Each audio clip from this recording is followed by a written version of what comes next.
Mesdames et messieurs, bonjour. Vous le savez, nous sommes déjà dans la période des examens de fin d'année. D'autres ont déjà commencé depuis milieu mai. Aujourd'hui, d'autres encore de différentes filières ont démarré cet examen. Donc, c'est souvent objet de beaucoup de stress pour les candidats, peut-être l'inconnu des épreuves ou tout autre environnement différent qui stresse les candidats. Et comme la Cour commune est une émission d'information, de divertissement et d'éducation, nous vous proposons aujourd'hui de vous accompagner les enfants, donc les apprenants, les étudiants, les élèves, dans cette phase importante de leur vie académique. Nous en parlons aujourd'hui, comment gérer le stress avant, pendant et après les compositions des examens de fin d'année. Voilà notre thématique du jour. Je vous présente mes invités.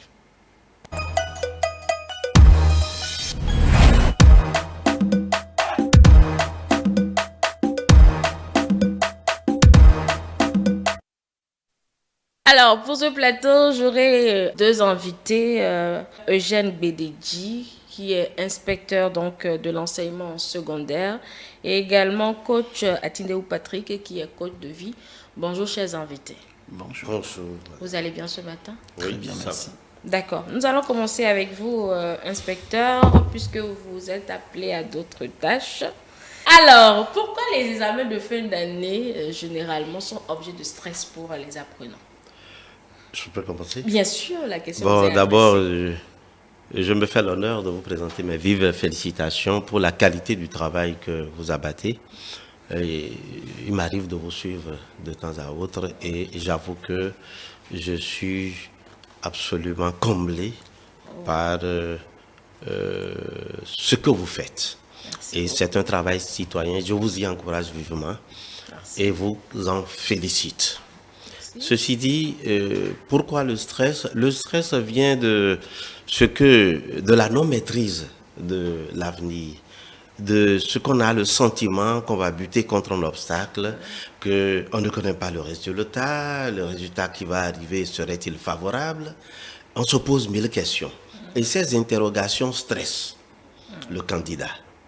Et si c'est un candidat qui habituellement n'obtient pas de bons résultats scolaires, et qui ne sait pas trop comment s'y prendre pour optimiser ses résultats, il est davantage stressé. Et c'est cela. Pourtant, vous leur dites toujours en classe que c'est les mêmes choses.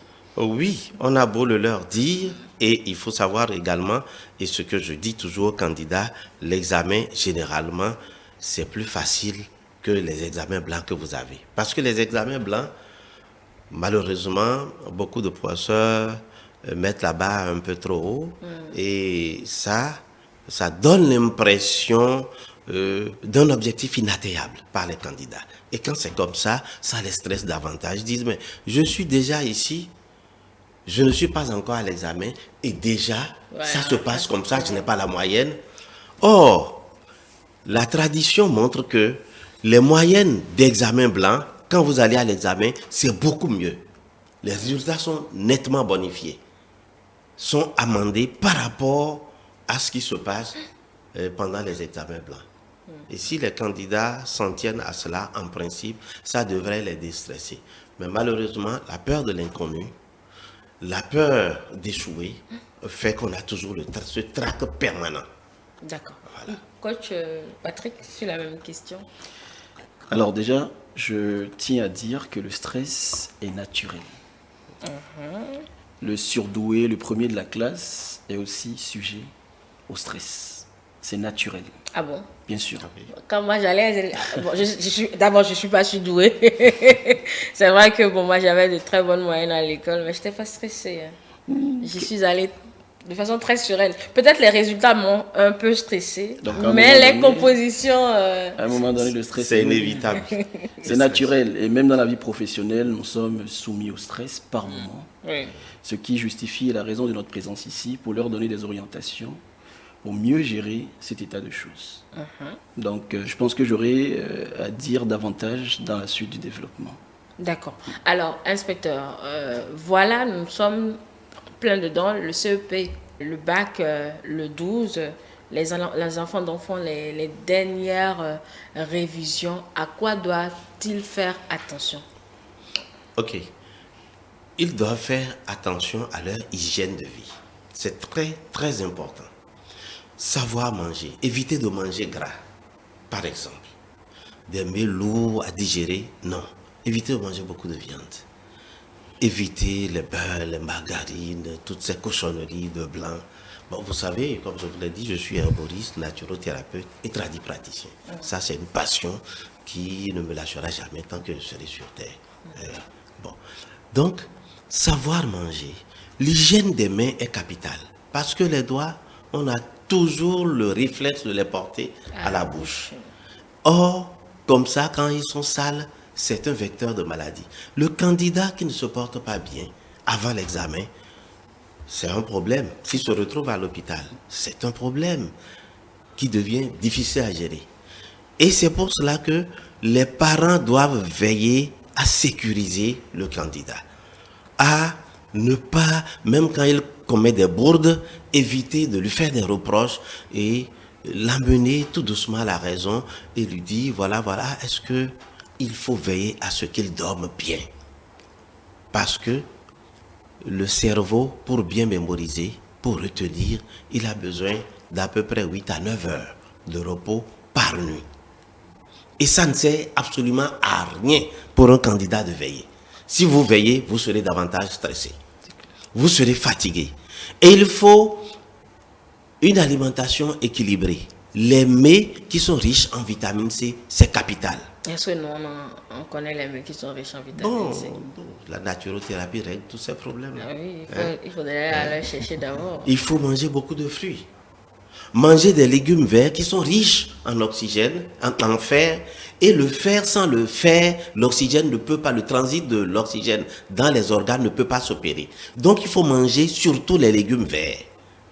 Goman, aloma vivert, des choses comme ça. Vous voyez, les légumes verts, comme ce qu'on appelle jardin et autres là. Et manger des fruits, comme prendre des citronnades au miel, parce que le citron est riche en vitamine C, l'orange est riche en vitamine C, et en les prenant, et ça ne coûte rien, il y en a sur tous les étalages, d'accord? Et en les mangeant, la vitamine C est un défatigant, et qui fait beaucoup de choses, qui combat aussi les infections. Vous voyez, renforce le collagène, accélère la cicatrisation des plaies, etc. Ça fait beaucoup de choses. Et en prenant de la citronnade au miel, ça vous permet ça défatigue, ça combat le stress aussi. Il faut le savoir. Prendre des mets riches en magnésium. Les noix de cajou, par exemple, c'est très riche en magnésium. Le magnésium est un déstressant. Ça combat le stress. Ça règle les problèmes, ça désamorce les problèmes de nerfs, d'irritabilité, etc. Et les candidats doivent consommer ces mets-là. Vous voyez, c'est facile pour eux. S'ils vont sur Google, quels sont les fruits riches. Les fruits tropicaux riches en magnésium, ils les auront. En veux-tu, en voilà.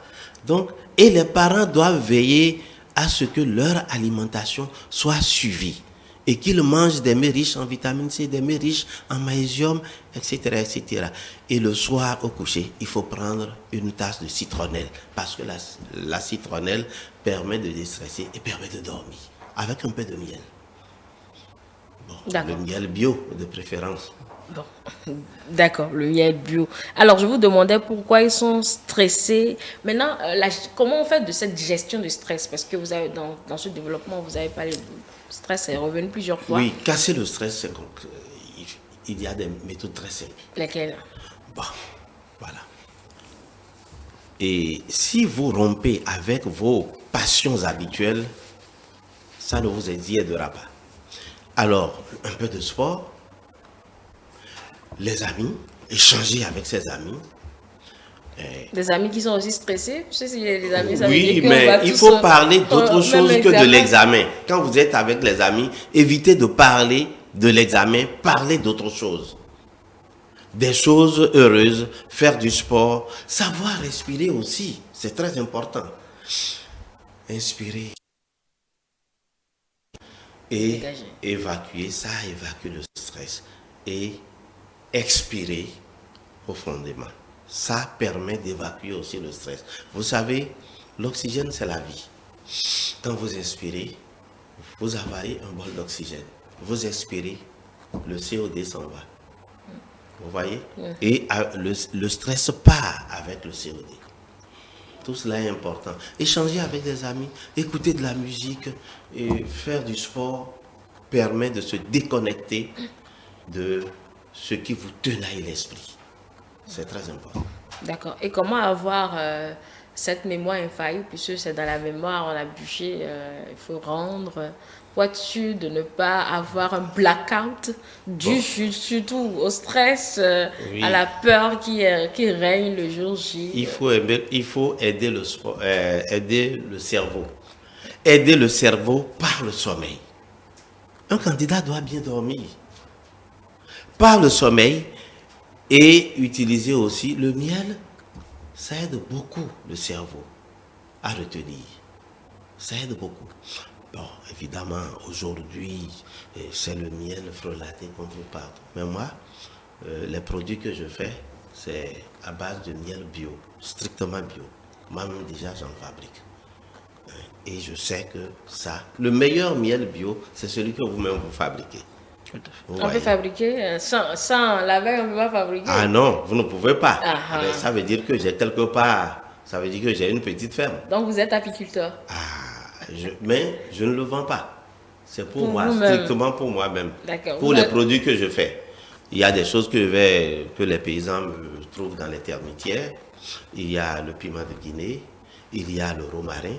Et les candidats doivent prendre du romarin. Le romarin améliore sérieusement la mémoire. C'est quoi le romarin, enfin? Ça a un nom, non? Non, ça c'est importé, mais il y en a. Hein. Vous allez au marché de Mando, vous allez à notre part, il y a le romarin. Chez les épiciers, ceux qui vendent les épices. Oui, vous demandez le romarin. Ça ne coûte pas. Ça ne coûte pas. Vous mettez un peu, vous mettez ça avec du pain de Guinée que vous écrasez, vous mettez ça dans du miel. Je vous assure, vous êtes zen. Oui, ça rafraîchit la mémoire, ça apaise le cerveau et ça lui permet de retenir beaucoup. D'accord. Et maintenant, ça c'est avant l'examen. Au cours de l'examen, qu'est-ce qu'il faudrait éviter? Éviter toujours de manger gras. C'est très important d'éviter de manger gras. C'est important de savoir respirer. Quand vous êtes envahi par le stress, inspirez. Respirez, inspirez, respirez. Si vous faites ça 3 fois, le stress va partir et vous allez vous concentrer de sur ce que vous lui-même. voulez faire. D'accord. Bon, je vais vous laisser partir.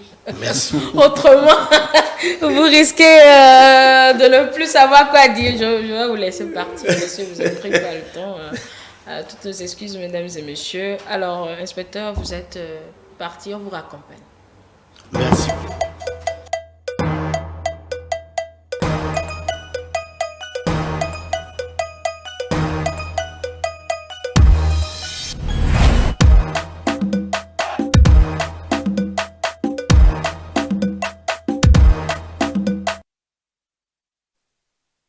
Voilà, nous on revient. Maintenant, je suis à vous, coach Patrick Atileo. Entièrement à vous seul. Ça fait plaisir. En attendant que André Alirono nous rejoigne pour le second plateau. Alors, coach, on est là maintenant pour aller en détail. Hein. Vu que l'inspecteur devait partir, j'ai accéléré un peu le conducteur pour qu'il dise ce qu'il avait à dire. Alors, on parlait du pourquoi ce stress il est permanent à chaque examen. Alors, je développais tout à l'heure que le stress est naturel.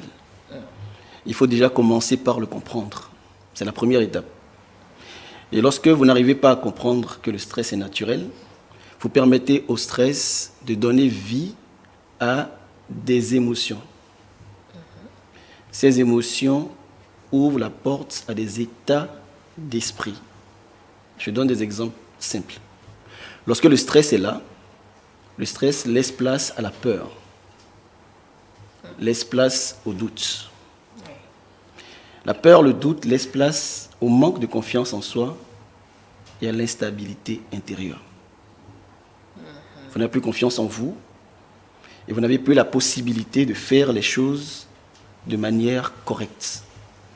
Donc la conscience du fait que le stress est naturel permet déjà de s'accorder les moyens de le canaliser. Oui, mais la question c'était pourquoi on est toujours stressé à chaque examen? J'en viens, ne vous en faites pas. Alors, c'est le premier pas. Maintenant, pourquoi est-ce qu'on l'est à chaque examen? C'est parce que nous voyons certaines choses qu'il ne faut pas voir. Comme... Je vais parler de deux différentes catégories d'enfants. Je parlerai de cet enfant qui a tout à sa disposition. Papa a les moyens, maman a les moyens. Il dispose du nécessaire, de l'accompagnement qu'il faut, les livres, les enseignants, etc. Et je parlerai de cet enfant qui n'a pas les parents à côté, qui n'a pas les moyens, qui ne dispose pas du nécessaire pour continuer la marche. Parce que si nous généralisons, nous risquons de communiquer des informations à moitié utiles. Donc quand je prends le premier cas, l'enfant a peur du regard autour de lui. L'enfant a peur du regard de son père à cause de l'investissement, a peur du regard de la mère à cause de certaines promesses ou de l'investissement aussi ou des retombées liées à la famille, des oncles, etc. Et a peur lorsqu'il se compare à ces personnes qui ont réussi d'un coup ou à ces personnes qui passent le même examen avec une assurance plus élevée. Okay. Donc lorsque la personne arrive à observer ces choses, ça suscite le stress. L'autre chose, donc l'autre côté, pour l'enfant qui n'a pas les moyens, il a peur de ne pas avoir la capacité de s'inscrire à nouveau. Il a peur d'échouer, ça c'est général aussi, et le stress naît, ce qui est normal. Ce qui n'est pas normal, c'est de regarder toutes ces choses lorsqu'on va à l'examen. Parce que lorsque vous regardez toutes ces choses, lorsque vous allez à l'examen, vous considérez l'examen comme une bataille, comme une guerre que vous allez livrer. Ce qui n'est pas... Ah, c'est pas une guerre. Ce n'est pas une guerre. Ce n'est qu'un examen, ce n'est qu'une étape. Ce n'est que le résultat de tout ce que vous avez appris au cours de l'année. Ce n'est rien d'autre. Donc la prise de conscience de cet état de choses permet à l'enfant d'avoir une stabilité intérieure. Moi, je me penche beaucoup plus sur la gestion de l'émotion et de ses dérivés. Parce que le déséquilibre vient d'abord de l'état émotionnel. Nous appelons ça le QE, le quotient émotionnel en coaching. Voilà. Donc, lorsque l'enfant arrive à stabiliser intérieurement, son rendu est meilleur. Vous prenez l'enfant qui n'a pas les moyens, qui est issu d'une famille modeste. Lorsque derrière, cet enfant n'a pas une motivation concrète, lorsque l'enfant n'a pas une raison de dépasser cette étape dans sa vie, l'enfant n'arrive pas à avoir la capacité de le faire. Je prends mon exemple, parce que j'aime beaucoup prendre mon exemple, et j'estime que toutes les fois où je l'ai fait, ça a édifié plus d'un. À l'époque, j'étais dans une école privée, mais avec des amis dont les parents avaient les moyens. Papa riche, maman riche, mon père était décédé, ma mère n'avait pas les moyens, c'était ma dernière chance. Je réussis ou voilà, je vais me chercher ailleurs. Mais j'avais une motivation. Et la motivation, c'était que, ayant perdu mon unique petit frère, j'étais la seule personne qui restait pour soutenir cette femme. Cette motivation ne me permettait pas de me livrer à certains divertissements. Lorsque je me retrouvais au milieu des enfants riches, j'étais focus sur la motivation. Ma mère, ce qu'elle devait devenir. Donc, l'enfant qui n'a pas les moyens se cherche une motivation. Celui qui a les moyens, généralement, les parents leur donnent une motivation. Si tu réussis, je t'achète un vélo. Si tu réussis, tu as ceci. Et ça, c'est la motivation. Pour dire que pour aider l'enfant à se surpasser, il faut nécessairement une motivation. Je ne sais pas si j'ai répondu à la préoccupation. Bien sûr, vous avez répondu, coach. Maintenant, vu que ce stress, il est là avant, pendant et même après les compositions, comme je le disais tout à l'heure, comment le gérer? Ça, c'est la grosse, ou bien c'est trouver la motivation pour le gérer? La motivation fait partie de la gestion. Lorsque vous avez envie de quelque chose, vous voulez avoir quelque chose, vous donnez tout pour l'avoir. Donc, créez une motivation. Si vous n'en avez pas de physique, donnez-vous une motivation. Ma motivation à moi, au-delà de moment, après le baccalauréat, à l'université, c'était de faire partie des meilleurs communicateurs que le Bénin n'ait jamais connus. Et ça fait partie de mes motivations jusqu'à aujourd'hui.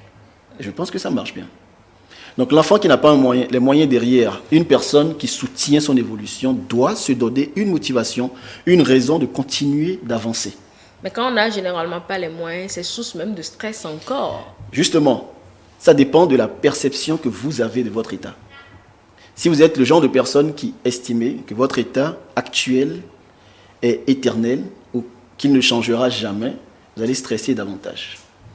Lorsque je regarde les problèmes qui sont physiques, avant de revenir sur le sujet, j'ai des difficultés, il y a des situations que je traverse, et que mon regard est fixé sur la situation, sur les difficultés, je stresse davantage.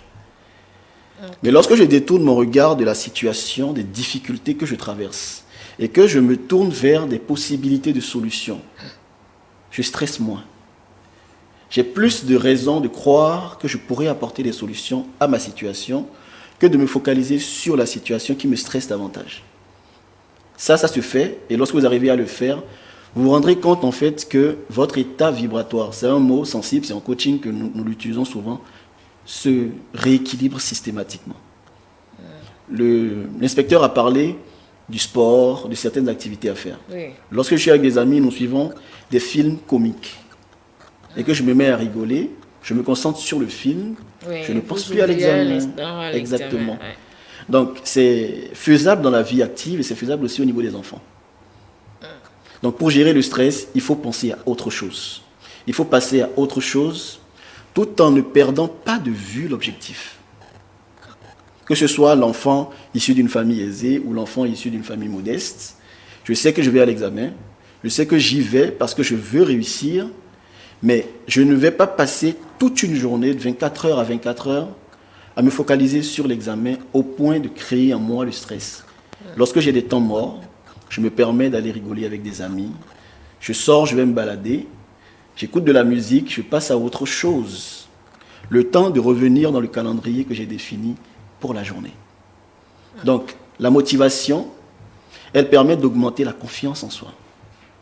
Qui motive ? Comme je le disais tout à l'heure, pour ceux qui ont les parents derrière, il y a une motivation. Les enfants eux-mêmes. Les enfants eux-mêmes, lorsqu'il n'y a personne. Parce qu'il y en a qui actuellement se demandent qui est-ce qui pourra me soutenir, me donner la capacité de tenir, de faire face à la situation. Et si on ne leur explique pas qu'il n'y a personne au monde qui soit en mesure de faire ce que vous avez à faire à votre place, l'enfant qui n'a pas les moyens ne comprendra pas que c'est une grâce que la vie lui offre de se prendre en main, d'apprendre à se prendre en main seul, très tôt, pour pouvoir prendre en main les personnes qu'on lui affectera. Donc je préfère présenter les choses sous les deux angles. Ça permet aux deux types d'enfants de savoir à quoi s'en tenir. Lorsque vous regardez la situation des enfants issus de familles aisées, vous vous attristez à cause de votre situation. Et vous estimez que ces enfants ont plus d'atouts pour réussir que vous. Mais moi, je me rappelle, je vivais dans une petite chambre. Une toute petite chambre. Un matelas, une place. Mais quand j'allais travailler avec les amis, ils étaient dans des châteaux, etc. Il y a des bibliothèques, etc. Il y a tout ça, maître d'études. Moi, je n'avais rien de tout ça. Mais j'étais premier de la classe. C'est le paradoxe. Mes fréquentations étaient limitées à notre centre d'intérêt. Qu'est-ce que tu m'apportes? Qu'est-ce que je t'apporte? Si tu penses que je t'apporte plus, ok, tu peux prendre ce que j'ai. Mais si tu estimes que tu as plus à m'apporter, je prends également ce que tu as. Parce que l'objectif final, c'est la réussite. Oui. Je ne regardais pas le luxe dans lequel ils vivaient. Parce que pour moi, c'est une chose dont je disposerai dans le futur. Mais tout de suite, ce dont j'ai besoin, c'est mon diplôme. Ce n'est pas le luxe. Donc, l'enfant qui n'a pas les moyens doit fermer les yeux sur son environnement actuel et se concentrer sur l'objectif. Et à partir de l'objectif, définir toutes les motivations qui pourront l'amener à se surpasser et à dépasser cette étape.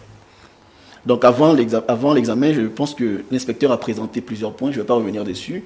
L'alimentation, l'hygiène, avoir une organisation cohérente, c'est-à-dire que pendant que tous les autres dorment peut-être de 23h, de 22h, de 21h à 7h du matin ou à 6h du matin, il faut beaucoup se reposer. Mais l'enfant qui n'a pas la possibilité de se faire secouer par un parent, par quelqu'un, s'organise autrement. Papa est à la maison, maman est à la maison, on peut toquer à ma porte et me dire « Lève-toi, tu dois aller à l'école, lève-toi, tu dois faire ceci. Mais quand tu n'as pas cette possibilité, tu as ton réveil, tu programmes et tu planifies ton temps. Les examens sur lesquels nous avons l'œil suivant, c'est les trois, le CP, le BPC, le bac. Le CP, c'est pour ce 5. Bien sûr. Le BPC, le 12 et le bac général. Après, sinon, les bacs techniques ont commencé ce 30 mai. Alors, la question, c'est est-ce que avec ce temps qui est relativement court, on peut faire encore un planning?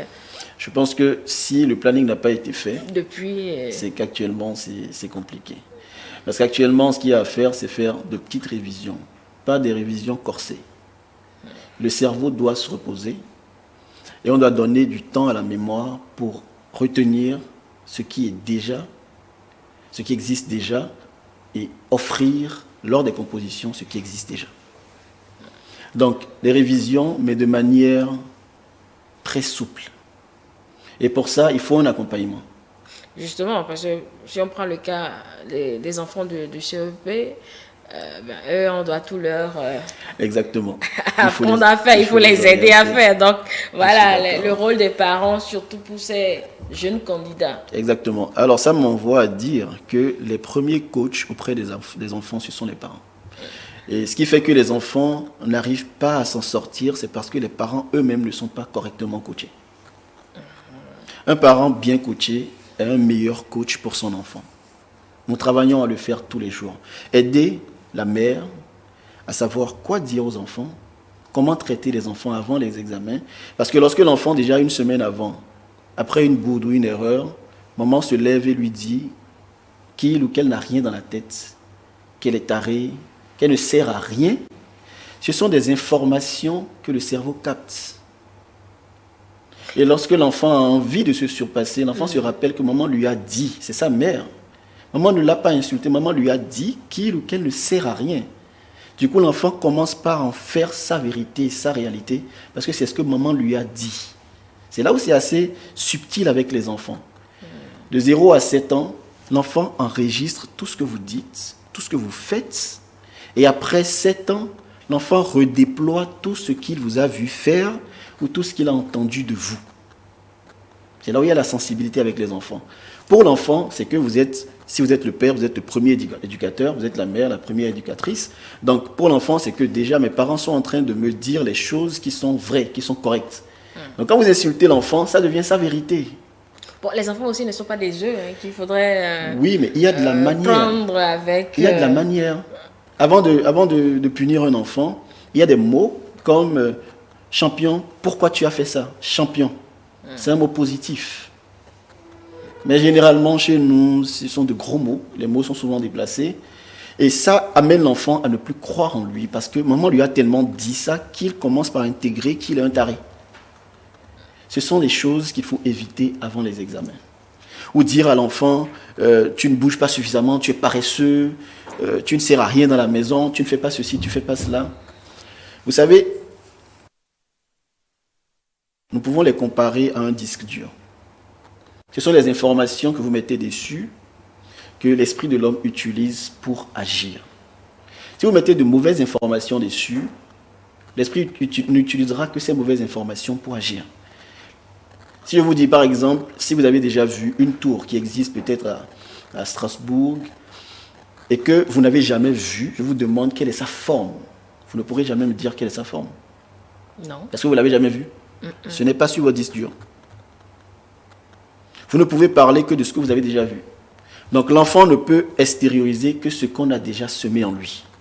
Les parents ont le rôle fondamental de donner de bonnes semences en enfant. Déjà dans la manière de se comporter devant l'enfant, la manière de parler entre parents devant l'enfant, les grosses disputes, les crises internes, lorsque l'enfant vit ça, l'enfant intègre que c'est comme ça on vit. Lorsqu'il grandit, il ne fait que reproduire ce qu'on lui a montré. Il devient violent, malpoli, agressif. Donc, on arrête de vivre pour l'enfant parce qu'il va à l'examen alors? On n'arrête pas de vivre, mais on essaie d'aménager sa vie pour aider l'enfant à vivre dans un certain équilibre.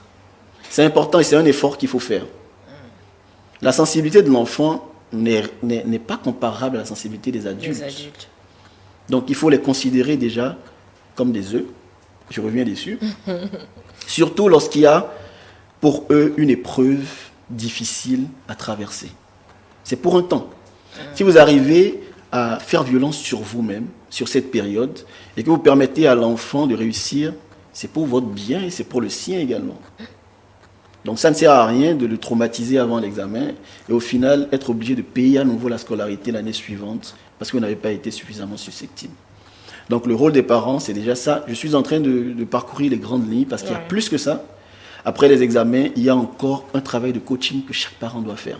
Parce que l'enfant a l'impression qu'après les examens, c'est une autre vie.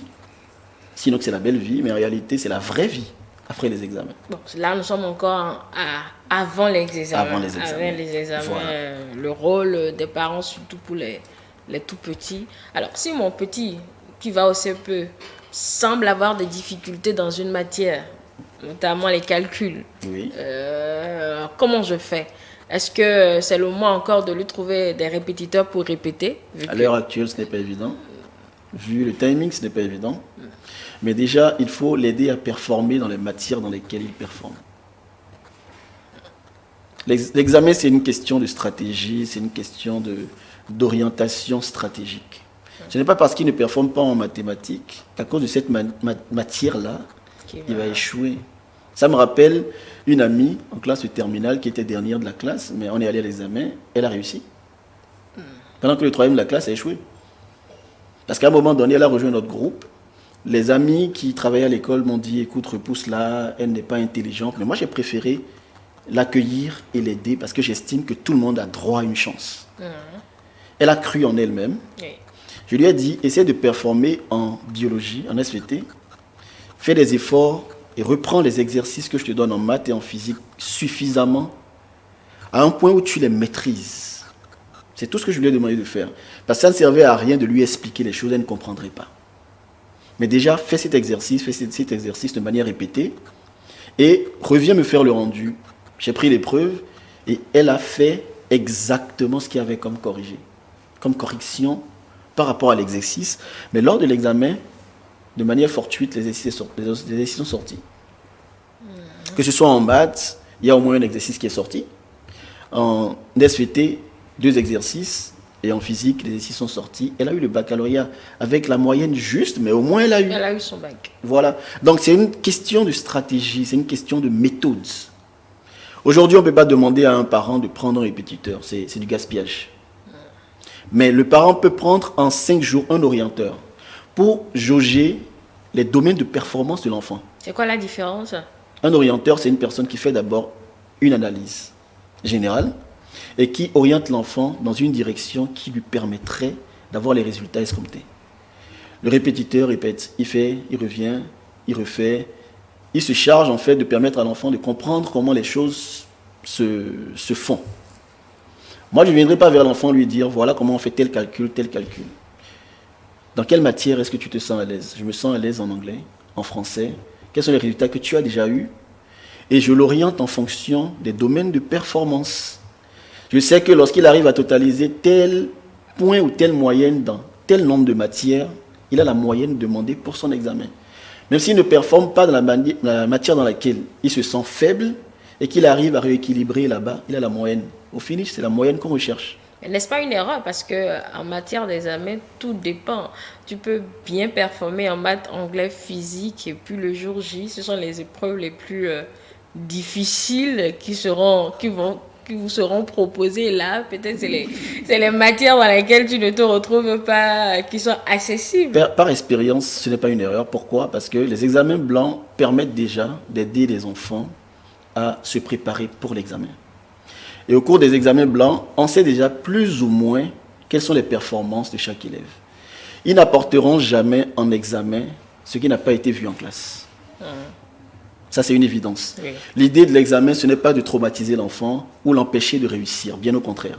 C'est simplement d'évaluer ses compétences, ses capacités, voir s'il est à même de passer au niveau supérieur.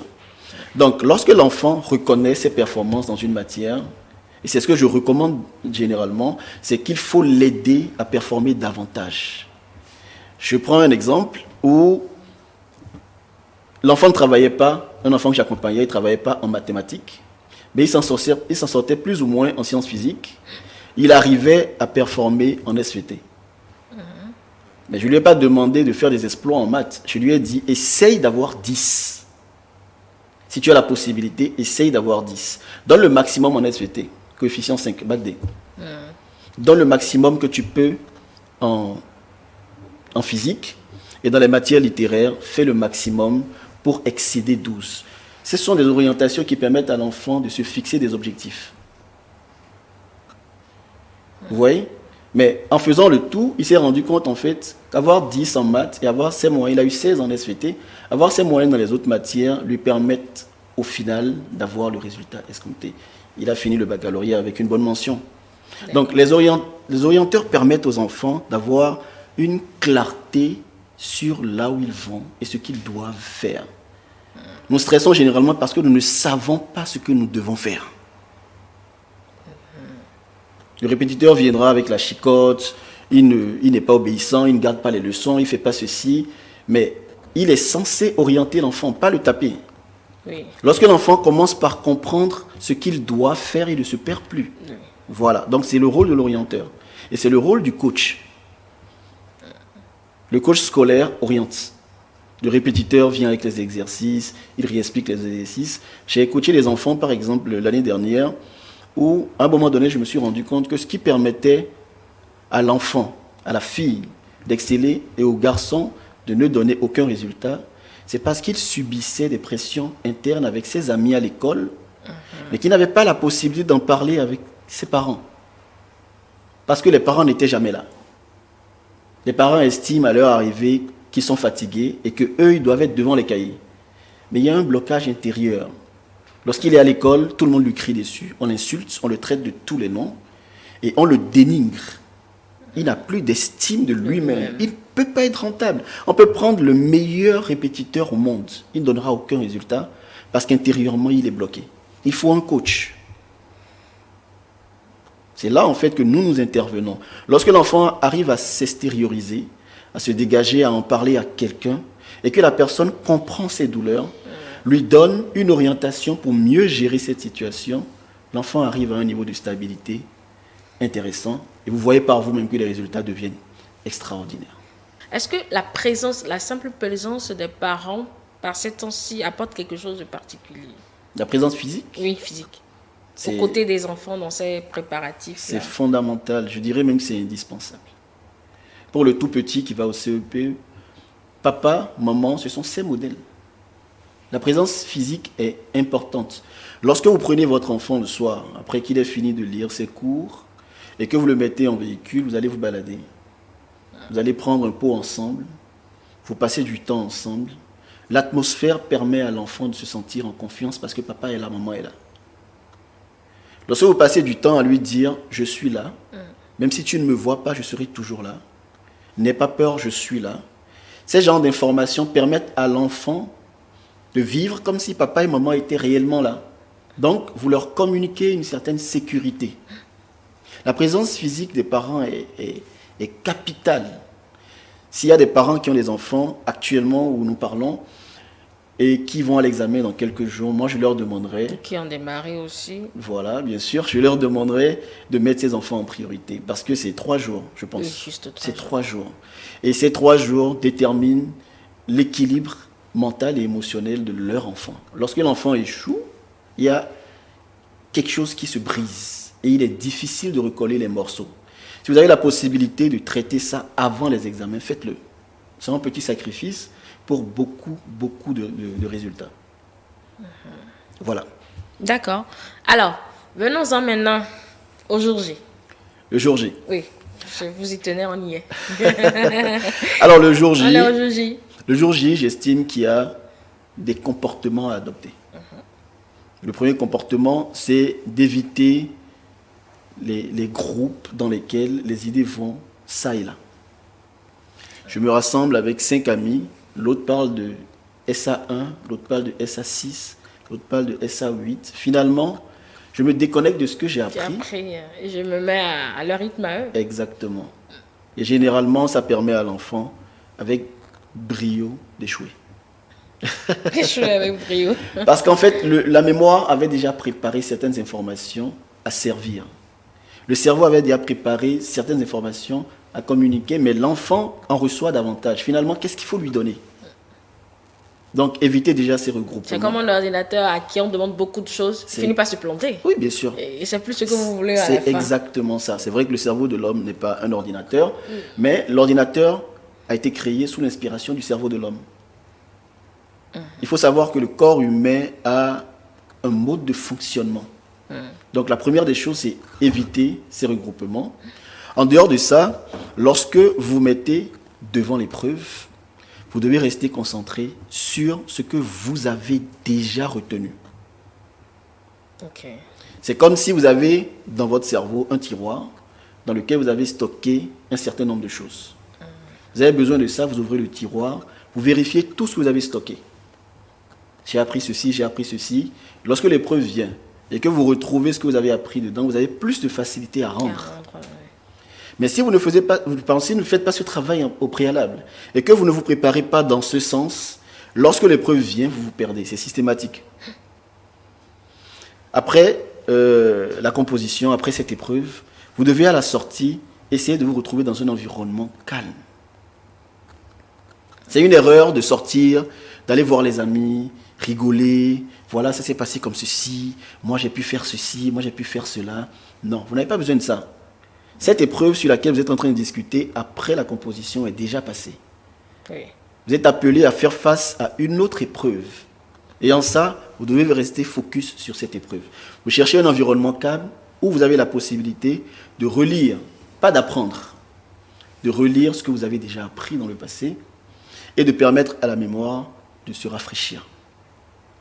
Une fois devant l'épreuve, vous faites le même exercice. Si éventuellement il y a des exercices qui sortent, qui ne sont pas en rapport avec ce que vous avez gardé, vous pouvez revenir sur ce que vous avez retenu de ce chapitre quand vous étiez en classe et vous focaliser sur les essentiels. En sciences, bien encadré, écrit les bonnes formules, ça donne énormément de points. Moi, j'appelle ça les essentiels. Vous vous rassurez de bien faire cela, tenir votre copie suffisamment propre et ensuite donner les informations que vous avez gardées pendant que vous étiez en classe par rapport à cela. Voilà. Et pour finir, je dirais qu'il faut essayer pendant l'examen de manger le plus léger possible. Lorsque le corps est lourd, oui, la machine travaille et vous allez vous endormir. Systématiquement. J'irai plus loin. La partie de nous, je n'irai pas dans ce sens-là, mais il faut le dire, la partie de l'homme qui permet à l'homme de déployer son intelligence est interne. Donc, lorsque le corps est lourd, cette partie a du mal à se manifester. Essayez de manger léger et utiliser ces 3 jours pour vivre cette expérience interne entre soi-même et tout ce qu'on a capitalisé au cours de l'année. Ce sont les conseils que je peux donner déjà pendant l'examen. D'accord. Maintenant, il y a également ceux-là qui n'y vont pas pour la première fois. Bien sûr. Le stress maintenant d'échouer à nouveau. Comment on gère ça, coach? C'est beaucoup plus la peur d'échouer à nouveau. Oui. C'est la peur d'échouer à nouveau. C'est vrai qu'il y a ce stress-là, parce qu'il y a les regards externes. Il y a ces personnes qui attendent de voir si cette année, ça donnera quelque chose de positif. Je leur demanderai de faire le même exercice, mais d'associer une motivation. Lorsque vous avez le stress qui vient de l'extérieur et que vous avez la possibilité d'en faire une motivation, vous devenez plus fort. Ils attendent de me voir échouer. Ils attendent de voir quel résultat je vais produire. Je préfère utiliser leur attente comme une motivation pour ne pas leur donner le résultat qu'ils attendent. Vous voyez? Donc, l'enfant qui a déjà échoué une fois doit savoir que c'était une expérience qu'il fallait utiliser pour capitaliser et reproduire quelque chose de meilleur maintenant. Déjà, l'échec passé devait lui permettre au cours de l'année de capitaliser. Une fois devant l'examen, l'enfant doit savoir que cette expérience passée est une expérience. Généralement, ils sont focus sur ce qui les a fait échouer en réalité. En réalité, est-ce qu'on sait réellement ce qui nous a fait échouer? On prend les relevés de notes. Oui, ça c'est les notes. C'est les notes qui guident, ce sont les notes qui guident justement. Lorsque vous vous laissez orienter par les notes, vous allez donner des performances en fonction des notes. Je suis coach. Lorsque vos notes ne sont pas bien, le coach fait le travail intérieur. Qu'est-ce qui a prévalu et qu'est-ce qui a généré ces résultats? Qu'est-ce que l'enfant a traversé et qui l'a amené à avoir ces résultats? C'est le rôle du coach. J'ai suivi une jeune dame, une jeune femme qui passait le baccalauréat, mais la mère ne voyait pas en fait qu'elle était dans une période de dépression parce que sa relation amoureuse ne fonctionnait pas. Voilà aussi un élément à considérer, surtout ceux qui vont au bac. Donc se focaliser sur les résultats, sur le relevé, ça ne permet pas de traiter le déséquilibre intérieur. La situation intérieure peut perdurer et tant que ça perdure, le résultat ne sera pas perceptible. Donc j'ai pris le temps de discuter avec elle, de l'écouter, de comprendre. Je suis allé plus loin, j'ai rencontré son amoureux en question et je lui ai donné les outils pour la rassurer et lui donner cette confiance en elle. Elle allait les amener, elle a réussi. Le reste avec la relation, ils verront après. Mais pour le moment, il fallait réussir. Donc, lorsque vous avez échoué une fois, je parle par expérience, je n'ai pas réussi d'un coup. Lorsque vous avez échoué une fois, vous avez plus de raisons de vous surpasser. Vous me suivez? Oui. Vous avez plus de raisons de vous surpasser parce que vous regardez les personnes autour de vous et vous estimez que vous n'avez pas le droit de laisser cette nouvelle opportunité de passer le cap vous échapper.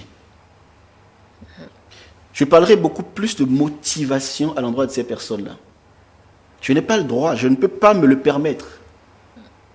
Et les peurs doivent être utilisées comme des sources de motivation. Si j'échoue, ma cousine va se moquer de moi. Si j'échoue, papa ne me permettra pas de pouvoir obtenir ce que je voudrais avoir. Si j'échoue, et pour ça, je dois mettre le maximum. Mettre le maximum, c'est utiliser les outils dont on a parlé tout à l'heure. Oui. Essayer d'éviter tout ce qui est distraction, tout ce qui vous empêche. Je parle de la période de composition.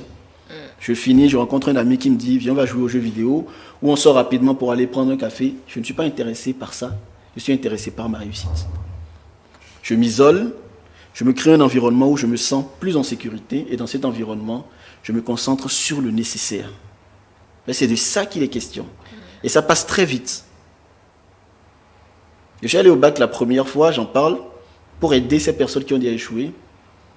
J'ai eu un ami qui, la seconde fois, est venu me dire « Écoute, je sais que tu es intelligent, tu donnes de bons résultats, je voudrais qu'on sorte rapidement pour aller faire ceci, pour aller faire cela. » J'ai refusé. Il a traîné un autre ami. Ils sont revenus après les heures de composition. Ah, c'était au cours des examens? C'était au cours des examens. Wow.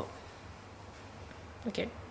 Donc, il y a certaines choses qu'il faut déjà commencer par se dire à soi-même par rapport à son échec passé et qui doivent servir de levier pour atteindre des résultats escomptés. Je ne peux pas réfléchir, j'ai échoué une fois, je ne peux pas réfléchir comme une personne qui n'a jamais échoué. Il n'a pas ressenti la même douleur que moi après l'échec. Donc, ma manière de penser doit être plus avancée.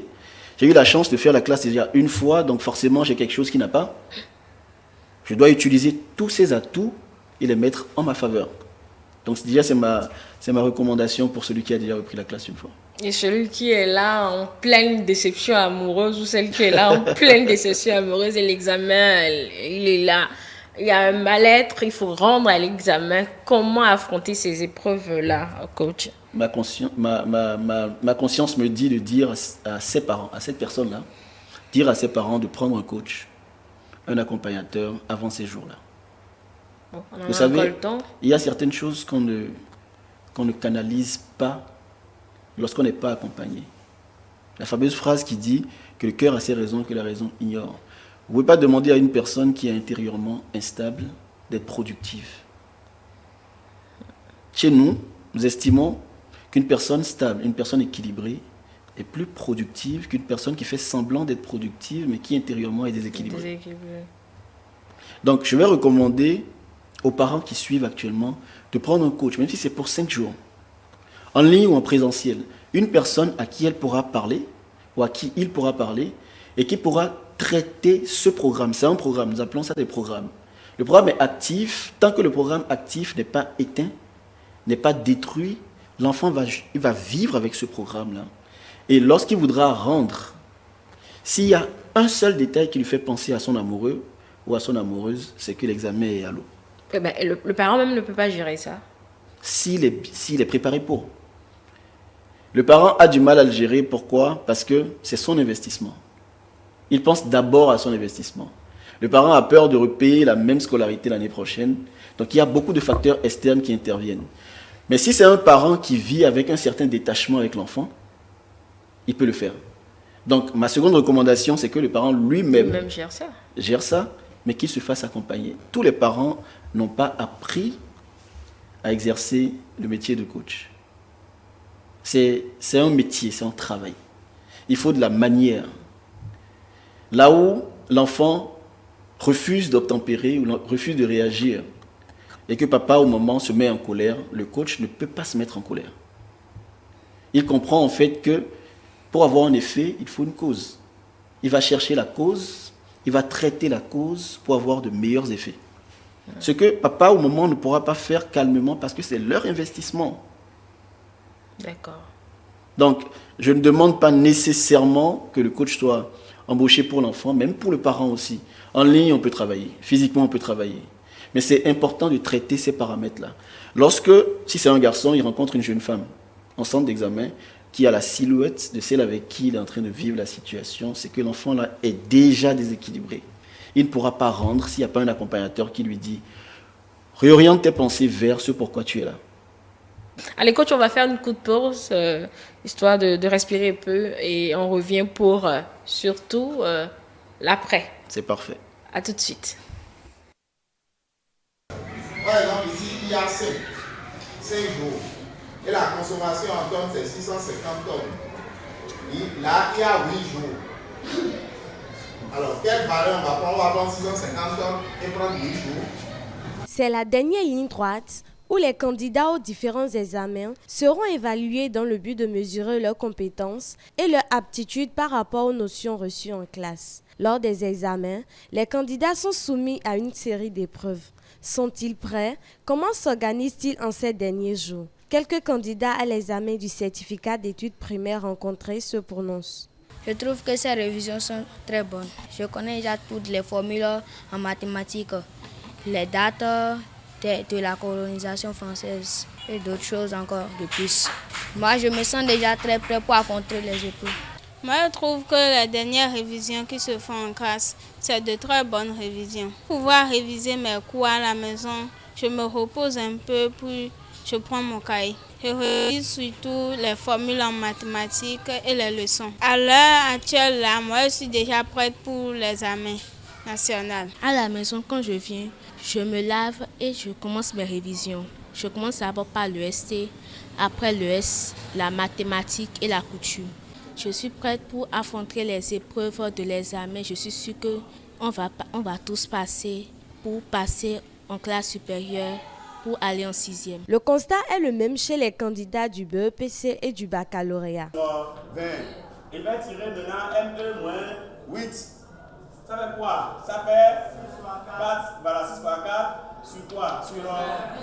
J'ai fait un emploi du temps pour bien m'organiser parce que je veux avoir la moyenne dans toutes les matières. Je m'organise bien en me basant sur les épreuves des TD, les études qu'on a eu à faire.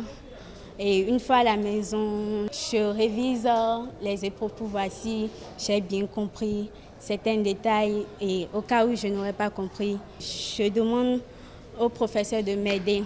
À mon niveau, les préparations se font à merveille. Moi, je suis déjà prêt pour la composition, surtout avec l'aide des professeurs. On a déjà débuté les TD il y a quelques mois. On a débuté aussi les bachotages il y a quelques mois. Donc, ces bachotages nous permettent de mieux booster notre niveau. Surtout, notre directeur a l'habitude de nous dire quelque chose, l'apprentissage avant, pendant et après. Bon, cela veut dire, on prend les épreuves au préalable, on les traite à la maison. On liste nos préoccupations. Donc, quand on vient en classe, on est censé suivre attentivement poser nos préoccupations. Arriver à la maison maintenant, reprendre pour que ce que nous avons appris, ce que nous avons eu à faire en classe puisse rester gravé dans nos cœurs. Pour mes révisions, qu'est-ce que je fais? Je fais d'abord une auto-évaluation de mes compétences, de mes capacités, pour voir dans quelle matière je suis prêt, dans quelle matière il me reste des lacunes. Ensuite, je procède à une révision de façon méthodique pour savoir qu'est-ce qu'il y a lieu de faire. Je dirais que pour les bachotages, que ça m'a beaucoup aidé à moi. Parce qu'avant, j'avais des lacunes, mais quand on a commencé les T2 de bachotage, je vois que mon niveau se relève. Et aussi, quand on finit les bachotages, le censeur nous dit de rester dans l'école pour prendre les épreuves du lendemain pour pouvoir traiter avant le jour même. Actuellement, nous sommes en révision, en prélude du baccalauréat 2023. Bon, en ce qui concerne les révisions, on a 2 programmes. Le programme bachotage et le programme des T des mairies. Qu'est-ce qu'on nous a dit? Que dans la période où nous sommes là, si par exemple on est en train d'apprendre et puis on remarque qu'on est fatigué, de ne pas forcer, d'aller se reposer. À notre réveil, on peut reprendre et on peut continuer.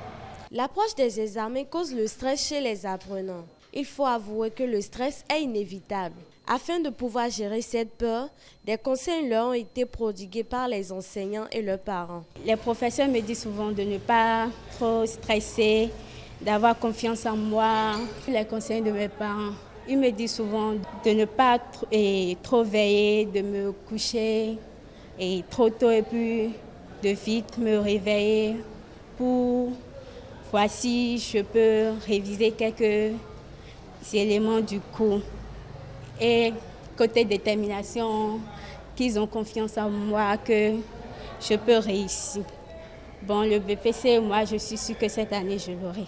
Mes parents m'ont dit toujours de me concentrer sur ce que je fais, de prier Dieu, car si j'ai confiance en moi-même, on peut réussir. Il y a aussi la peur. On nous a dit de bien gérer la peur, puisque ça peut être la cause d'un échec. Concernant ma gestion du stress, je prends une profonde inspiration, je me dis quoi?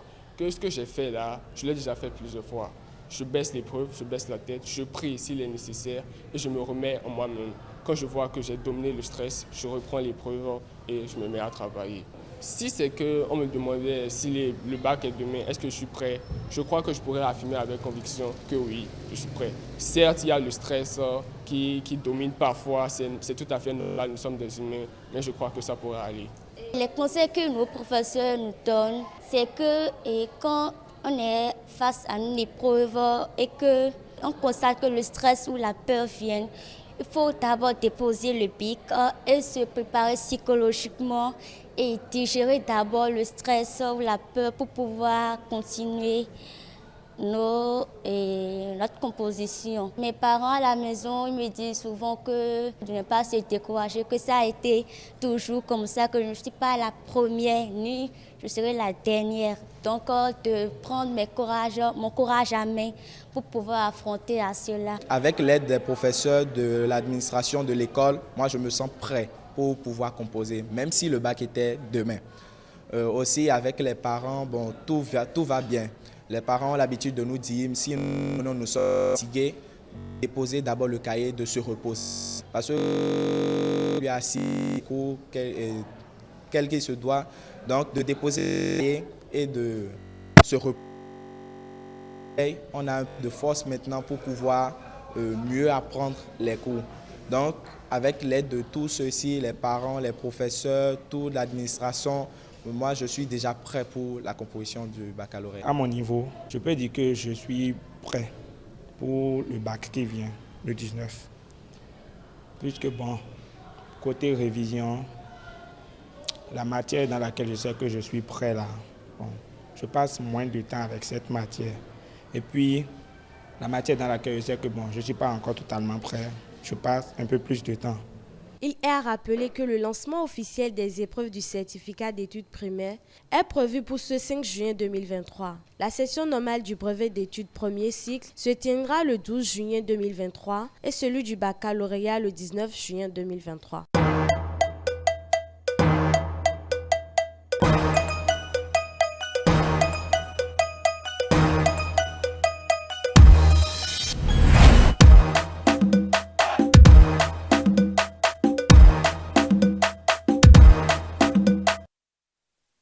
Voilà, de retour sur ce plateau après cet élément sur, bien sûr, la gestion du stress avant, pendant donc les compositions. C'est l'objectif de cette émission. Normalement, André Alikounou, le psychologue, doit être avec nous pour ce second plateau, mais il n'est pas là. Toutes nos excuses pour les couacs de ce jour, ça arrive parfois. Nous allons continuer avec coach Patrick Atindeou. Dans l'élément tout à l'heure, on a dit que le stress, effectivement, empêche de dormir. Vous comprenez cela? Parfaitement. Et c'est totalement juste, parce que vous avez du mal à vous détacher de ce qui provoque ce stress. Et tant que vous ne le faites pas, vous avez nécessairement droit à l'insomnie.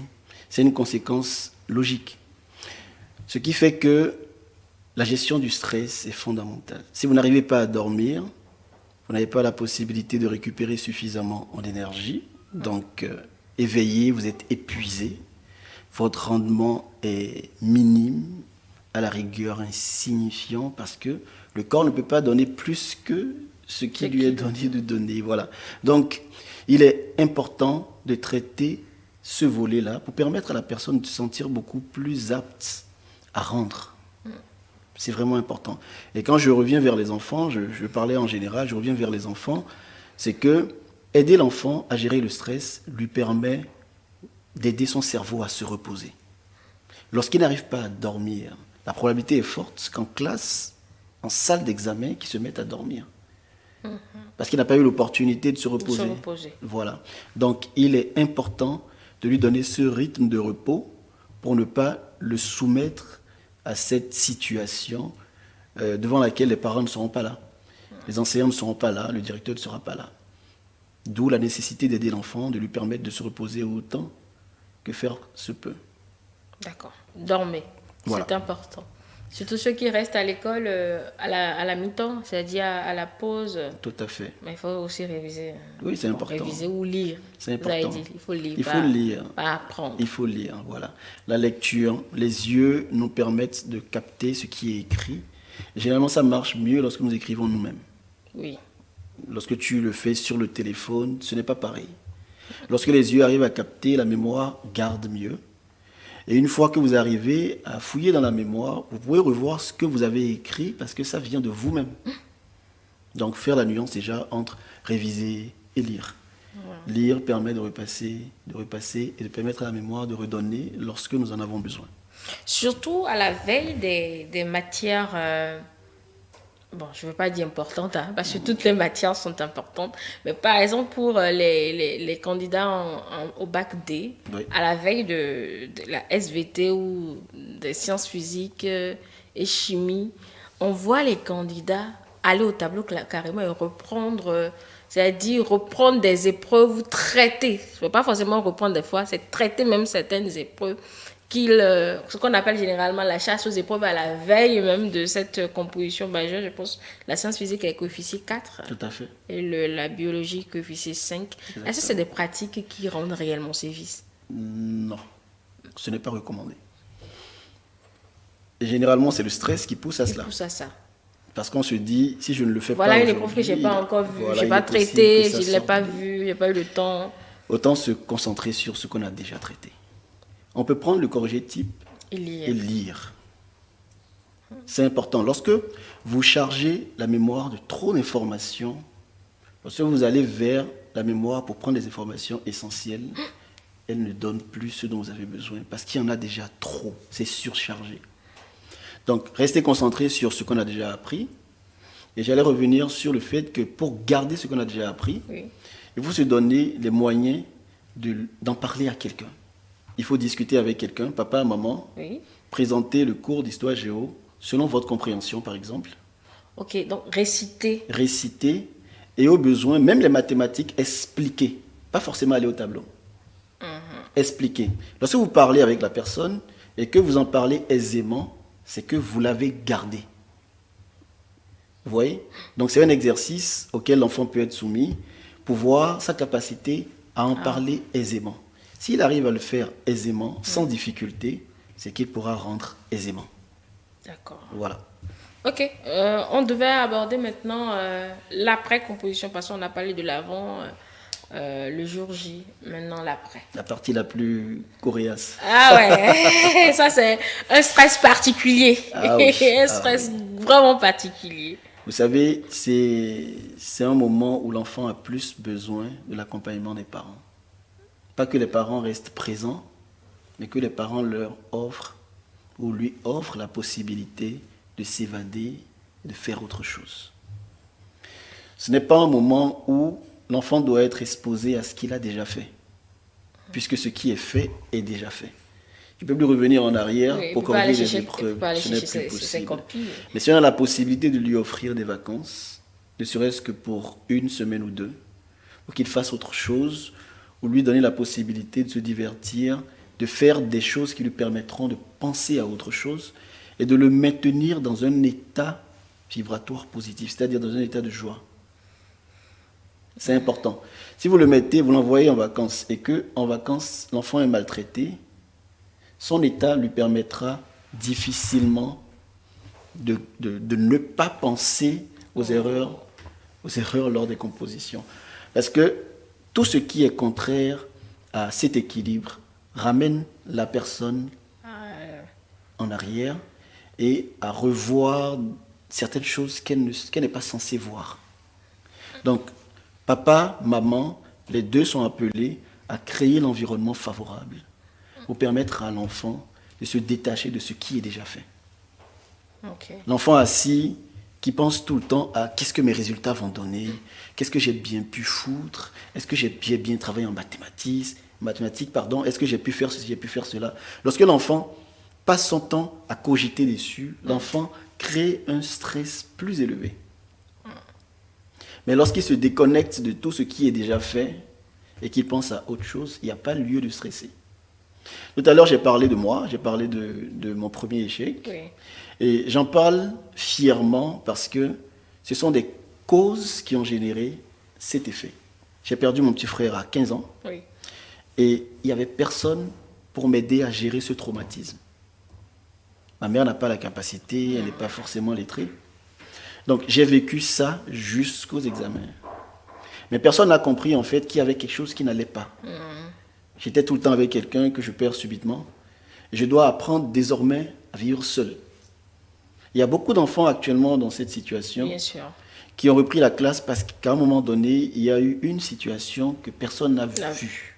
Vous voyez ? Et qu'elle a su soigner aussi. Exactement. Et qu'il a appris à soigner. Donc à un moment donné, je me suis dit, écoute, il n'y a personne pour toi. Papa n'est pas là. La dame fait ce qu'elle peut. Prends-toi en main. Lève-toi et concentre-toi sur ce pourquoi tu vas à l'école. Si tu vas à l'école pour te distraire, c'est ton problème. Mais si tu y vas pour réussir, travaille sur ce qu'il faut pour avoir cette réussite-là. Ce que j'ai commencé par faire, et après les compositions, je ne stressais plus pour les résultats. Parce que j'avais la certitude que ça va donner le maximum. Ça va donner, voilà. Mais je stressais pour la mention que j'avais envie d'avoir. Je devais avoir le minimum. Le minimum pour moi, c'est la mention bien. C'est la mention bien. J'ai eu 13 et quelques au baccalauréat, mais j'ai pleuré. Je me suis mis à pleurer devant les amis qui avaient échoué, mais qui se sont mis à m'insulter parce que pour eux, ça devait normalement me rendre heureux. Et mon objectif, c'était avoir la mention bien, donc avoir une bourse, pour ne pas pousser ma mère à investir à nouveau pour l'université. Donc, la partie post doit être gérée en fonction de l'environnement dans lequel les parents mettent l'enfant. Là, je parlais d'un enfant qui n'a pas de parents, qui pourra le mettre dans cet environnement-là. Mais lorsque l'enfant a des parents autour, il faut créer l'environnement qu'il faut. Il ne faut plus le priver ou la priver du nécessaire pour qu'il ou elle puisse se détendre avant les résultats.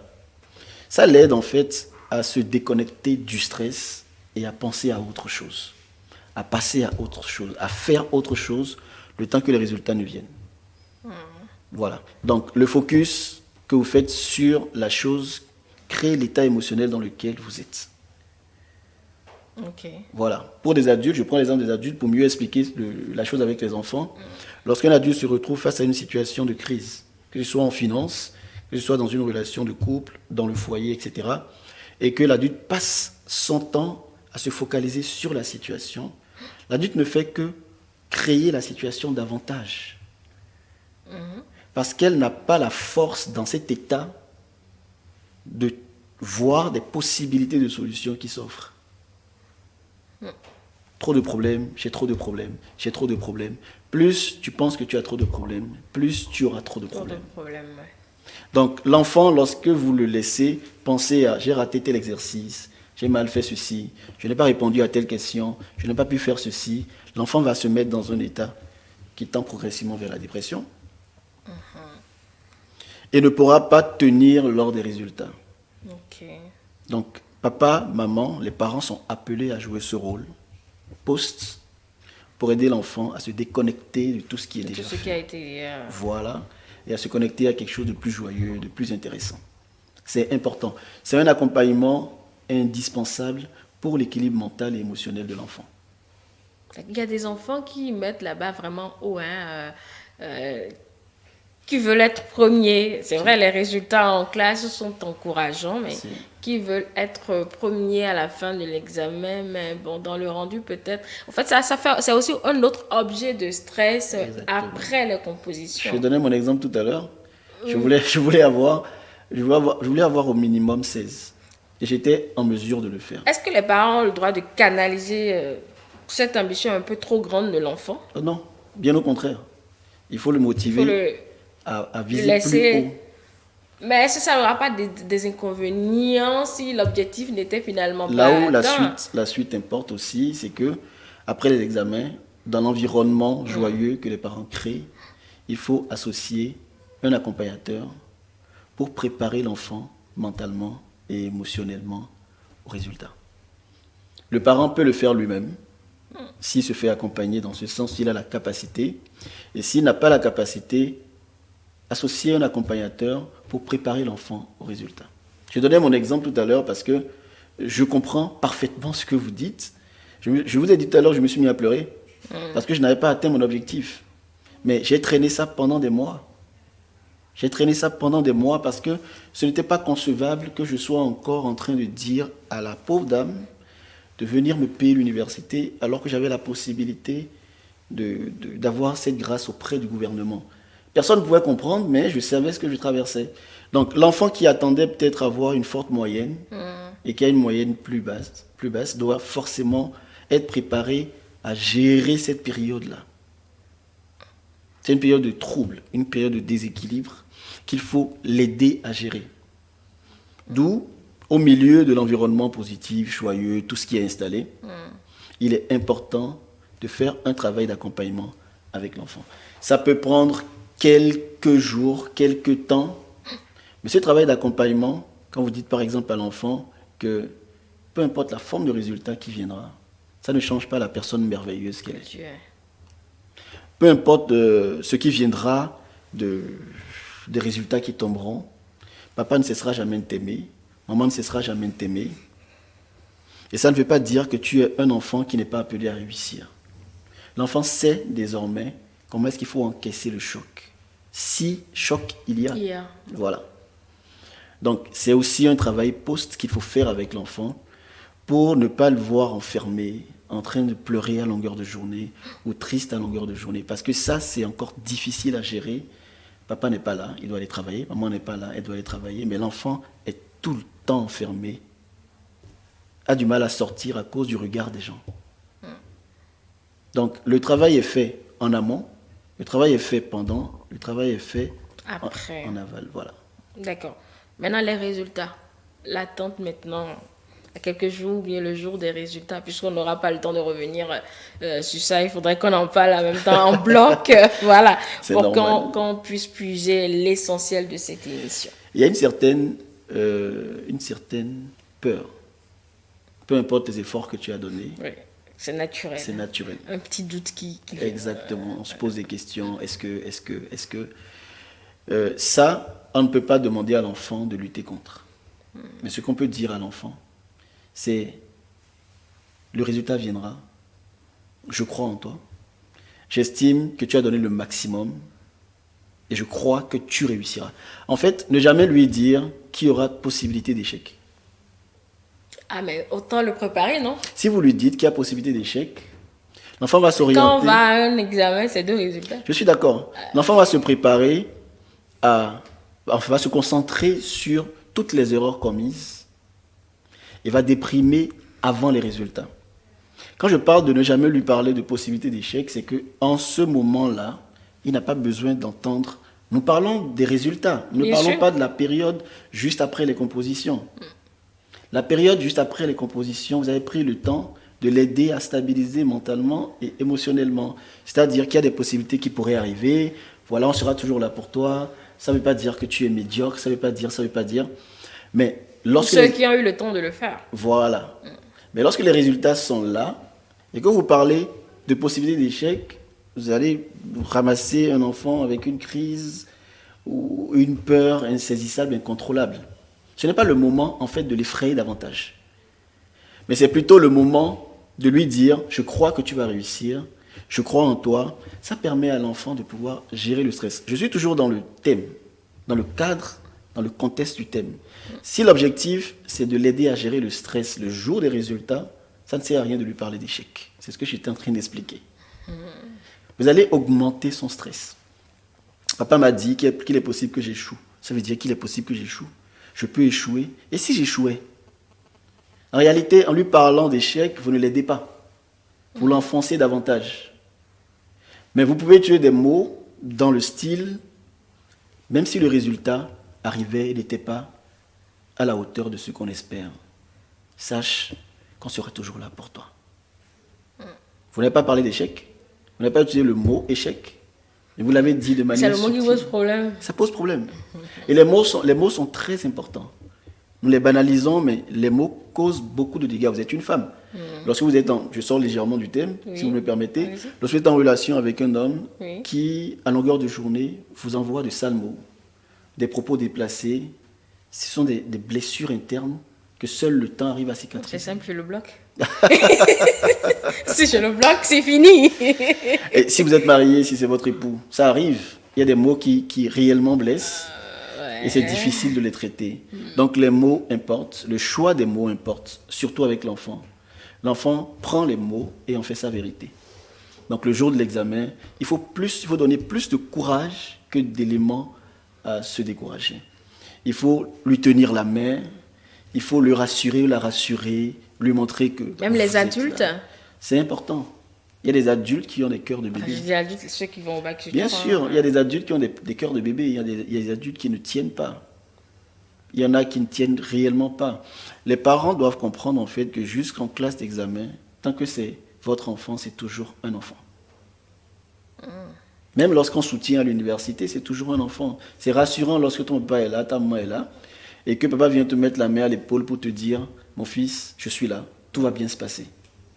Vous pouvez vous dire à l'intérieur qu'il y a des possibilités que ça ne marche pas.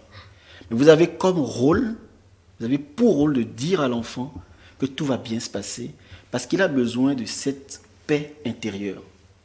L'enfant, le petit enfant, peut-être après les résultats, si ça ne donnait pas, viendra avec papa pour lui dire « Mais tu m'avais dit que tout allait bien se passer. » Un peu comme si papa avait menti. Mais en ce moment, vous devez avoir les mots qu'il faut pour le rassurer et lui dire « Tu vas reprendre, mais maintenant tu reprendras avec les meilleures capacités pour affronter la classe. Tu as appris, tu as quelque chose de plus que les autres, et avec ce que tu as de plus que les autres, tu pourras les surpasser facilement. » Le rôle, en fait, c'est d'accompagner l'enfant. Vous voyez, ce n'est pas de lui dire les choses de manière crue, de manière brusque. C'est un enfant. L'accompagner à voir dans une direction qui pourra l'aider à gérer le stress. Puisque nous parlons du stress. Bien sûr. Voilà. Bien sûr. Donc tout ce que je dois dire, écoute, si tu échoues, je ne t'envoie plus à l'école. Si tu échoues, va te débrouiller, va faire ce que tu veux faire dans la vie. Alors, il y a des enfants qui poussent les parents à ça.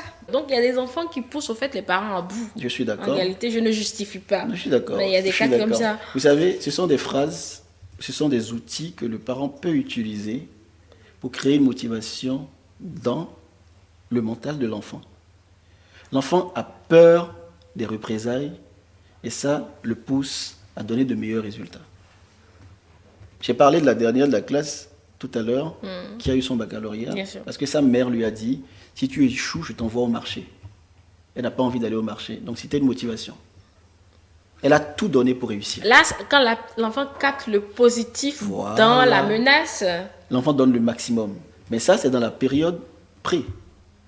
Ça crée cette motivation. Lors de la composition, l'enfant donne le maximum. Mais dans la période après les compositions, la période post, lui dire, si tu échoues, l'enfant va fuir de la maison avant les résultats. Parce que tu viens de lui dire qu'il y a une possibilité que tu le répudies, il y a une possibilité que tu lui payes plus la scolarité. Donc, ça ne sert à rien d'attendre parce que tu lui as déjà dit que ça arrivera. Tu peux le motiver, l'encourager, même s'il y a un échec qui subvenait. Rechercher la force intérieure. Parce que après tout, c'est ton enfant. On ne rejette pas son enfant. Je connais des enfants qui n'ont pas donné de bons résultats à l'école, mais qui, dans la vie active, sont devenus... Se débrouillent bien. Voilà, se débrouillent très bien. Donc, le parent qui arrive à prendre de la hauteur et qui comprend que ce n'est pas nécessairement le résultat qu'il a à l'école qui définira la personne qu'il sera, saura tôt que son rôle, c'est d'accompagner l'enfant, c'est de l'orienter et de le nourrir d'espoir et de conviction sur la nécessité de réussir dans la vie. Par des mots, par des propos positifs, par des manières qui lui permettent de garder papa en image lorsqu'il veut reproduire certaines choses dans la vie. Mon père n'aurait pas fait ça. Je l'ai vu faire ceci, mais il a fait positivement.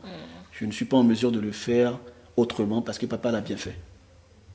Mais l'enfant qu'on a chassé parce qu'il n'a pas réussi au baccalauréat, il grandira avec ça dans la mémoire. Si ce n'est pas traité, ce n'est pas déprogrammé, il refera le même exercice avec son enfant. Bien sûr. Ben, c'est le modèle qu'on lui a enseigné. Oui. Voilà. Il ne connaît que ça. Voilà, exactement. D'accord. Maintenant, les résultats, ils sont sortis et puis bon, voilà, l'enfant n'a pas réussi. Ça, c'est encore un autre traumatisme. Exactement. La moindre chose, on te rappelle ton échec. Surtout nos moments africains. Et vous connaissez certainement cette blague-là. Si c'est pour échouer à l'examen, tu excelles. Voilà. C'est ça, exactement. Comment gérer cette période-là? Ça sera peut-être la dernière partie. C'est dur, c'est difficile. Mais là, je fais appel aux parents. Même si ça a l'air difficile, il faut que les parents apprennent et comprennent que l'enfant a un taux de récessivité faible. L'enfant prend la forme de ce que votre bouche déclare. Tu es taré, c'est parce que tu n'as rien dans la tête que tu as échoué. Tu ne sais à rien dans la maison. Tu es. À l'examen qui va suivre, l'enfant va encore échouer. Parce que tu l'as programmé à accepter qu'il a un échec. Lui-même, d'accord. C'est là où en fait la situation devient grave. L'enfant commence par se convaincre lui-même qu'il est un échec. Et que tout ce qu'il essayera de faire finira toujours par un échec. Donc, les parents doivent déjà intégrer cet état de choses et savoir quoi dire aux enfants, comment les aborder après les examens. S'il a échoué, si tu veux pleurer à cause de l'investissement, à cause de tout ce qu'il y a à faire, fais-le, mais fais en sorte de garder l'enfant dans son équilibre intérieur. Ce qui fait qu'aujourd'hui, il y a plein de jeunes femmes, jeunes filles, je vais dire, elles ne sont pas encore des femmes, qui après l'échec, à cause de tout ce qui se disait à la maison, se sont livrées à beaucoup de choses. Les parents ne sont peut-être pas conscients que c'est eux qui ont conditionné cet état de choses. Donc, le parent doit déjà savoir quel est son rôle après cet échec. Parce que ce n'est qu'un échec. Sur le coup, ça fait mal. Mais de manière paradoxale, il y a des choses que nous ne pouvons pas comprendre. Je reviens sur moi. Le jour où j'ai eu le baccalauréat, c'est ce jour-là où ma mère n'avait pas les moyens de payer l'université, que la bourse de solidarité pour les enfants les plus pauvres a été lancée. Et c'est cette année-là que j'ai eu une bourse pour faire des études universitaires gratuitement. Mais si j'avais réussi l'année précédente, vous ne l'auriez pas eu. Je ne l'aurais pas eu. Et j'aurais peut-être fini dans la rue comme mes frères, mes cousins, etc. Donc, il y a certaines choses que l'homme ne peut pas contrôler. Oui, qui ne dépendent pas toujours de nous. Exactement. Donc, le parent doit tenir compte de cet aspect. Il doit se rappeler qu'il y en a qui ont été nuls à l'école, mais qui aujourd'hui occupent des postes de responsabilité très élevés. J'irai un tout petit peu plus loin pour dire que l'une des erreurs que les parents commettent, c'est qu'ils ne prennent pas le temps de regarder quel est le don naturel que l'enfant a. L'enfant a la possibilité de s'exprimer très librement, en anglais, en français, dans les langues, mais on lui impose les matières scientifiques. Pourquoi? Parce que papa aurait voulu que l'enfant devienne médecin, mais c'est normal que l'enfant échoue. Ce n'est pas de sa faute. Il est prédisposé à autre chose, mais tu lui donnes une autre orientation. Je ne juge pas les parents qui le font, mais je les interpelle simplement à considérer l'être humain comme étant quelqu'un envoyé par quelqu'un de plus grand pour faire quelque chose d'utile sur la terre. Et que nous, parents, notre rôle, c'est de les accompagner à ce résultat, à cette destination. Et le faire avec la meilleure méthode, la meilleure manière. Ma petite fille qui me dit « Papa, j'ai envie de chanter ». Et lorsqu'elle prend le micro, elle s'en sort, c'est que je détecte déjà quelque chose qui me permettra de mieux l'orienter. Bien sûr. Pendant que le grand frère dit « Moi, je voudrais devenir policier ». Et je le vois en train avec ses comportements dans la maison, je sais comment est-ce qu'il faut l'orienter. Donc, si déjà cette orientation se faisait à la base, ça permettrait à l'enfant de se retrouver dans sa zone de prédilection. Donc, dans une zone d'aisance, de stabilité, pour donner les meilleurs résultats, parce que c'est à ça que l'enfant aspire. Donc, si j'ai l'occasion de revenir sur le plateau, nous aborderons ce volet qui est un volet important au Bénin et en Afrique en général. Nous ne percevons pas, mais que les Occidentaux perçoivent déjà très tôt. On suit l'enfant depuis tout petit pour ne pas lui imposer des filières ou des matières contraignantes. Pas que les Occidentaux, même en Afrique. J'ai fait un tour au Ghana, on dit les quelque chose aussi. Je ne me rappelle plus de Career Day, je ne sais pas exactement si c'est ça. Okay. Et puis les enfants, une journée au cours de laquelle ils se déguisent dans la profession qu'ils espèrent embrasser. Si l'enfant veut être médecin, policier, instituteur, etc. Et le jour-là, on leur parle de ces métiers. C'est magnifique, hein? C'est assez intéressant. Là, l'enfant commence psychologiquement à s'apprêter à tel... Quand moi, j'aurais fini mes études, je veux faire ci. Et c'est de la programmation. C'est une très belle programmation. C'est une belle manière, en fait, d'aider l'enfant à vivre son rêve avant le rêve. L'enfant se sent, en fait, dans la peau de la personne qu'il a envie de devenir. Ce sont des exemples qu'on doit prendre dans nos pays francophones. En dehors des Occidentaux, il est évident que les pays anglophones arrivent déjà à comprendre ce genre de choses. Et en faisant ça déjà avec les plus petits, vous formez des hommes qui ne se perdent plus lorsqu'ils deviennent adultes. Je pense que la Côte d'Ivoire aussi fait un truc pareil, hein. Mardi gras, ils le font généralement un peu avant la période de carême. C'est super, vivement si ma mémoire elle est bonne. Vivement que le Bénin le fasse aussi. Pourquoi pas? Donc voilà, moi je le souhaite vivement. Peut-être que si j'ai l'occasion, je vais l'initier. Ah ouais, ça va venir de vous. Voilà. Coach, je pense qu'on a fait le tour pour aider les candidats à donc affronter l'examen. On va conclure et rendre l'antenne. Voilà, déjà moi je tiens à vous remercier pour l'opportunité, pour l'occasion. J'ai vécu cette expérience de manière très chaleureuse. Je remercie ETD. Malgré les petits couacs ils peuvent souvenir. Ce sont des choses. Nous réitérons nos excuses aux téléspectateurs. Ce sont des choses qui arrivent. Et déjà, je pense que l'essentiel a été dit. Je vais m'adresser d'abord aux enfants. Et ensuite, c'est ça, vous regardez votre caméra, c'est toujours mieux. Avec joie. Je vais m'adresser aux enfants, ensuite m'adresser aux parents. Si tu me suis actuellement, il faut que tu saches que tu es la meilleure personne qui existe sur Terre. C'est sur toi que papa compte, c'est sur toi que maman compte. Et tes parents t'aiment énormément. Si tu n'as pas de parents, sache que tu es une personne formidable, que tu as des capacités incroyables et que les examens ne sont simplement qu'un passage à niveau. Va avec cette sérénité, avec cette tranquillité du cœur et sache que derrière les examens, il y a de meilleurs jours qui t'attendent. Je dirais aux parents, par la suite, de faire usage des conseils qui ont été présentés sur ce plateau. Et si éventuellement, ils ont besoin d'accompagnement, nous restons disponibles, disposés avant les examens. Il y a énormément de choses que les enfants accumulent intérieurement qu'ils ont peur de partager avec leurs parents. Beaucoup. Nous avons pris le temps d'expérimenter ça. Et une fois que ces peurs intérieures, que cette instabilité est traitée, l'enfant est beaucoup plus rentable.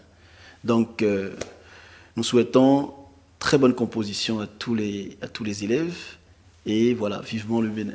Voilà, bonne concentration donc à tous ceux-là qui ont déjà démarré les compositions. Allez, mesdames et messieurs, c'est notre contribution donc à ces préparatifs pour les examens de fin d'année. On vous a donné les astuces pour gérer le stress. On retient essentiellement le sport. C'est une astuce infaillible. La respiration. Inspirer, expirer, même au cours de la composition, quand l'épreuve vous semble un peu complexe, prenez du temps pour respirer. Exactement. Respirez à fond, hein, pour pouvoir dégager un peu tout ce qui vous fait peur et puis ça va aller. L'hygiène de vie, l'hygiène alimentaire est très importante. Si vous mangez trop lourd, selon les experts, eh bien, vous aurez une difficile capacité de rendre.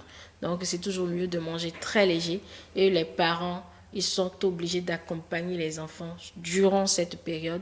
Ce ne sont que 3 jours. Après, vous allez pouvoir gérer, mais pendant ces 3 jours, votre présence rassure au fait l'enfant. C'est ce que j'ai retenu. Exactement. La présence des parents rassure l'enfant pour qu'il ne se sente pas trop seul devant une épreuve d'examen. Il faut être là. Certains parents accompagnent même les enfants jusqu'à la porte de la salle de composition. Pour les rassurer. Toujours pour les rassurer. D'autres attendent à la fin pour pouvoir les récupérer. C'est vous qui décidez de la manière. L'essentiel, c'est que votre présence, elle est importante. Merci beaucoup, coach Patrick Atindeou. Vous êtes coach de vie. Et nous devions avoir normalement André Alejono qui n'a pas pu faire le déplacement.